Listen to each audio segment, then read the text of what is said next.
할렐루야. 오늘은 3월 17일 화요일입니다. 오늘도 정심일 예배를 통해 경건의 일상을 살아가시는 금리듬신교회 모든 성도님들을 사랑하고 축복합니다. 다 함께 사도신경으로 우리의 신앙을 고백하며 하나님 앞에 나아가겠습니다. 전능하사 천지를 만드신 하나님 아버지를 내가 믿사오며 그 외아들 우리 주 예수 그리스도를 믿사오니 이는 성령으로 잉태하사 동정녀 마리아에게 나시고 본디오 빌라도에게 고난을 받으사 십자가에 못 박혀 죽으시고 장사한 지 사흘 만에 죽은 자 가운데서 다시 살아나시며 하늘에 오르사 전능하신 하나님 우편에 앉아 계시다가 저리로서 산자와 죽은 자를 심판하러 오시리라. 성령을 믿사오며 거룩한 공회와 성도가 서로 교통하는 것과 죄를 사하여 주시는 것과 몸이 다시 사는 것과 영원히 사는 것을 믿사옵나이다. 아멘. 다 함께 찬송가 423장 찬양하시겠습니다.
오늘 하나님께서 우리에게 주시는 말씀은 마태복음 23장 25절로 39절입니다. 화 있을진저 외식하는 서기관들과 바리새인들이여 잔과 대접의 겉은 깨끗이 하되 그 안에는 탐욕과 방탕으로 가득하게 하는도다. 눈먼 바리새인이여 너는 먼저 안을 깨끗이 하라. 그리하면 겉도 깨끗하리라. 화 있을진저 외식하는 서기관들과 바리새인들이여 회칠한 무덤 같으니 겉으로는 아름답게 보이나 그 안에는 죽은 사람의 뼈와 모든 더러운 것이 가득하도다. 이와 같이 너희도 겉으로는 사람에게 옳게 보이되 안으로는 외식과 불법이 가득하도다. 화 있을진저 외식하는 서기관들과 바리새인들이여 너희는 선지자들의 무덤을 만들고 의인들의 비석을 꾸미며 이르되 만일 우리가 조상 때에 있었더라면 우리는 그들이 선지자의 피를 흘리는데 참여하지 아니하였으리라 하니 그러면 너희가 선지자를 죽인 자의 자손임을 스스로 증명함이로다. 너희가 너희 조상의 분량을 채우라. 뱀들아, 독사의 새끼들아, 너희가 어떻게 지옥의 판결을 피하겠느냐? 그러므로 내가 너희에게 선지자들과 지혜 있는 자들과 서기관들을 보내매 너희가 그 중에서 더러는 죽이거나 십자가에 못 박고 그 중에서 더러는 너희 회당에서 채찍질하고 이 동네에서 저 동네로 따라다니며 박해하리라. 그러므로 의인 아벨의 피로부터 성전과 제단 사이에서 너희가 죽인 바라기야의 아들 사가랴의 피까지 땅 위에서 흘린 의로운 피가 다 너희에게 돌아가리라. 내가 진실로 너희에게 이르노니 이것이 다 이 세대에 돌아가리라. 예루살렘아, 예루살렘아, 선지자들을 죽이고 내게 파송된 자들을 돌로 치는 자여, 암탉이 그 새끼를 날개 아래 모음같이 내가 내 자녀를 모으려 한 일이 몇 번이더냐. 그러나 너희가 원하지 아니하였도다. 보라, 너희 집이 황폐하여 버려진 바 되리라. 내가 너희에게 이르노니 이제부터 너희는 찬송하리로다. 주의 이름으로 오시는 이여 할 때까지 나를 보지 못하리라 하시니라. 이는 하나님의 말씀입니다. 아멘. 할렐루야. 오늘도 말씀을 듣는 여러분의 심령 속에 성령님의 감동이 함께해 주시기를 간절히 축복합니다. 우리는 매일 아침 하루를 준비하면서 거울 앞에 섭니다. 세수를 하고 머리를 빗고 온 매무새를 가다듬습니다. 누구에게 비춰질 나의 겉모습을 정돈하는 시간이죠.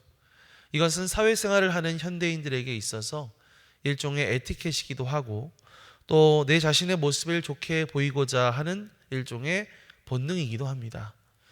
하지만 한편으로 온 매무새를 가다듬으면서 이런 생각도 해보게 됩니다. 나는 나의 외모를 단정하게 하는 만큼 나의 마음과 나의 영혼도 단정하게 다듬고 있는가? 혹시 나의 마음은 엉망이면서 겉으로 보여지는 모습만 깔끔하게 하고 있지는 않았는가? 오늘 본문 말씀에서 예수님은 당대 최고의 종교적 열심을 가지고 있었던 바리새인들과 서기관들을 향해 무서운 독설을 내뱉으시는 것을 볼 수 있습니다. 화 있을진저 외식하는 자들아, 이렇게 외치고 계시는데요. 이 외침은 단순한 저주의 말씀이 아니라 본질을 잃어버리고 껍데기만 남아있는 신앙을 향한 하나님의 절규 같은 것이었죠. 오늘 말씀을 통해 성경 속 바리새인들의 모습이 혹 나의 모습은 아닌지를 돌아보며 주님의 말씀에 귀 기울이는 시간 되기를 원합니다. 먼저 우리 25절과 26절 다시 한번 읽어보겠습니다. 화 있을진저 외식하는 서기관들과 바리새인들이여, 잔과 대접의 겉은 깨끗이 하되 그 안에는 탐욕과 방탕으로 가득하게 하는도다. 눈먼 바리새인이여, 너는 먼저 안을 깨끗이 하라. 그리하면 겉도 깨끗하리라. 예수님 시대의 바리새인들은 정결 예법의 대가들이었습니다. 그들은 식사 전에 손을 씻고 그릇을 닦는 절차를 목숨처럼 소중하게 여겼습니다. 먼지 하나 묻지 않은 깨끗한 잔을 보면서 그들은 스스로 하나님 앞에 부끄러움 없는 자라고 스스로 자신했을 것입니다. 그러나 예수님은 그들의 시선을 잔의 안쪽으로 돌리게 하십니다. 그 잔은 곧 우리의 마음을 의미하는 것이죠. 그런데 그곳에는 무엇이 있었습니까? 탐욕과 방탕이 오물처럼 고여 있었다는 것입니다. 겉으로는 거룩한 종교 지도자의 옷을 입고 인자한 미소를 짓고 있었지만 그 내면은 더 많은 권력과 또 대접을 바라는 추한 욕망으로 뒤엉켜 있었다는 것이죠. 사실 이러한 바리새인들의 모습은 오늘날 우리의 모습일 수도 있습니다. 우리는 카카오톡 프로필 사진이나 SNS를 할 때 거기에 가장 행복하고 멋진 순간들을 골라서 올리게 되죠. 사람들은 그 사진을 보면서 우리에게 말합니다. 와, 참 복받은 분이네요. 참 신앙생활도 그렇고 인생도 그렇고 참 멋지십니다. 이렇게 부러워하고 우리를 칭찬합니다. 그러나 그 멋진 화면을 끄고 난 뒤 나 홀로 남겨진 시간은 어떻습니까? 거울 앞에 서 있는 내 자신의 진짜 모습은 어떻습니까? 남들과 비교하며 생겼던 지독한 열등감, 누군가를 향한 끈질긴 미움과 시기심의 마음, 여전히 채워지지 않는 소유욕, 이런 어두운 마음들이 내 영혼의 안쪽을 시커멓게 물들이고 있지는 않았습니까? 겉으로는 권사님, 장로님 소리를 들으면서 인자하게 웃고 있지만 정작 아무도 없는 골방 앞에서는 하나님보다 세상의 이익을 더 계산하고 있지는 않았는가 라고 하는 말씀이죠. 오늘 우리가 회복해야 할 신앙의 첫 번째 과제는 남들에게 보여지는 나의 모습과 실제의 나의 모습의 간극을 좁히는 일입니다. 그 첫걸음으로 지금 우리의 기도가 어디에 더 집중되어 있는지를 한번 점검해 보았으면 좋겠습니다. 혹시 여러분들의 기도가 오직 보여지는 부분에만 머물러 있지는 않았습니까? 하나님, 내 사업이 잘 풀려서 저의 체면이 좀 서게 하여 주십시오. 우리 자녀가 남 부끄럽지 않은 자리에 가게 하여 주십시오. 라고 하는 식의 겉면을 위한 기도가 우리 신앙의 전부가 되어서는 안 될 것입니다. 예수님은 오늘 말씀하십니다. 먼저 안을 깨끗이 하라. 안이 깨끗해지면 겉은 자연스럽게 따라오게 됩니다. 오늘 이 시간 여러분 기도하실 때 여러분들의 내면을 위해서 먼저 눈물을 흘리십시오.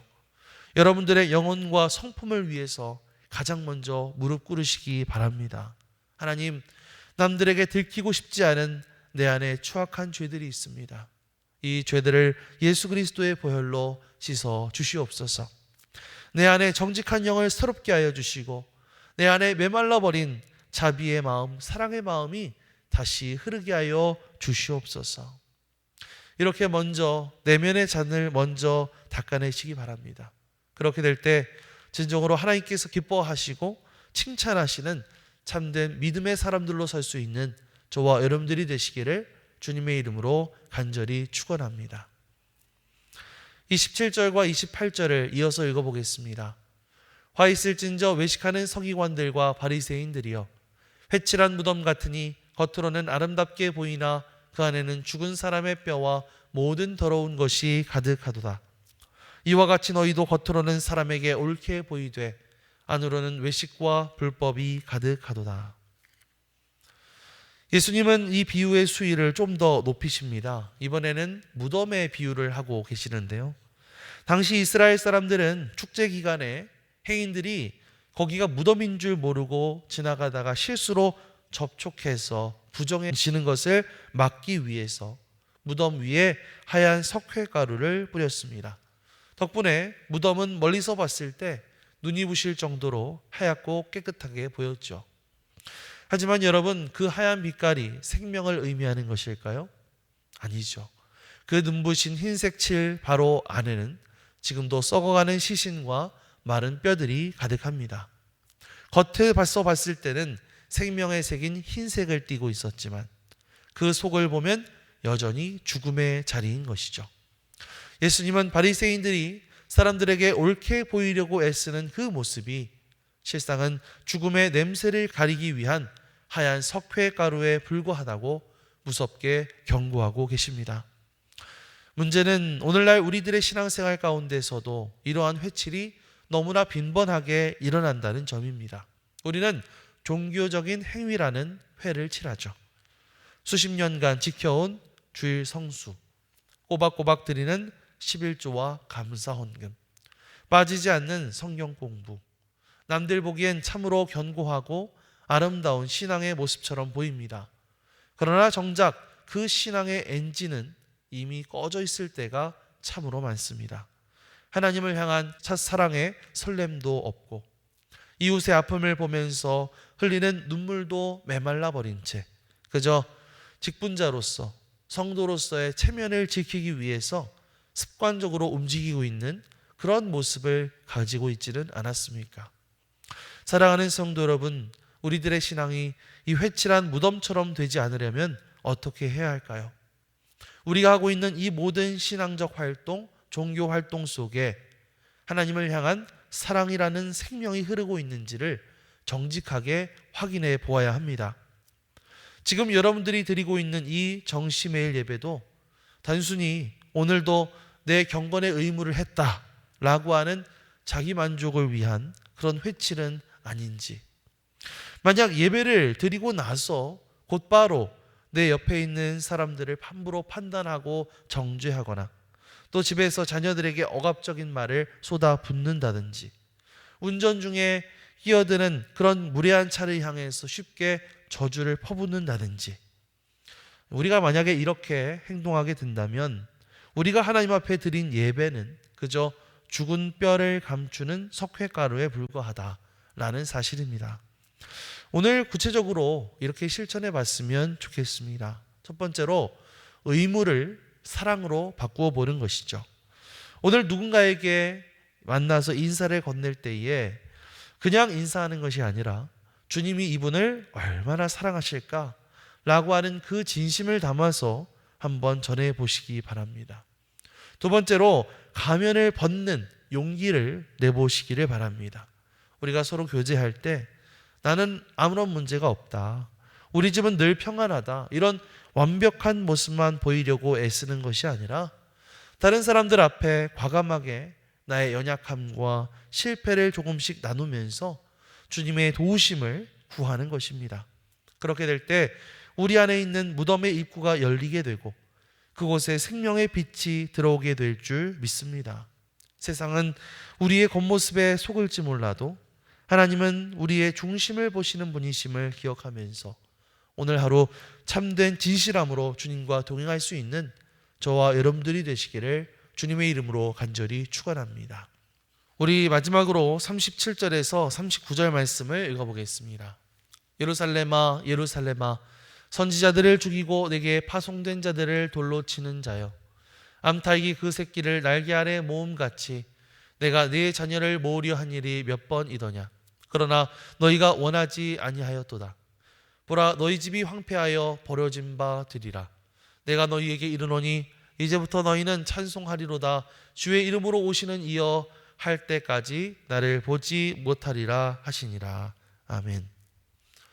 예수님께서 하시는 말씀 마지막 부분에 이르면 분위기가 좀 반전되는 것을 볼 수가 있습니다. 그 앞에는 계속해서 위선자들을 향해서 쏟아내시던 그 엄중한 꾸짖음이 있었는데 이제 그 꾸짖음은 사라지고 그 자리에는 마치 자식을 잃은 부모 같은 그런 애통한 통곡이 들어서는 것을 볼 수가 있죠. 예루살렘아 예루살렘아 하고 부르시는 그 부르짖음은 사랑하는 사람의 이름을 목 놓아 부르는 절규와 같습니다.